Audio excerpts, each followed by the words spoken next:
कम से कम 1.5 साल हो गए पोलैंड ने वर्क परमिट खोला हुआ, permanent residence plus work permit खोला हुआ। लेकिन उसमें मसला ये है कि उसमें आपको करना है जो कुछ करना है। आपको इतनी अंग्रेजी आती हो कि आप वहां पे बैठ के अपना तारुफ करवा सके। आपकी तालीम होनी चाहिए 12 साल की और अंग्रेजी आपको आती हो, आप अंग्रेजी में सवाल देने वाले का जवाब दे सके।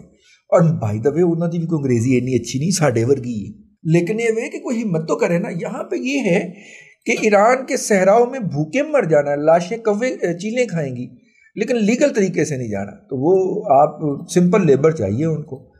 5 साल का आपको एग्रीमेंट देते हैं, 5 साल आप बगैर पुलिस के फड़े जाए।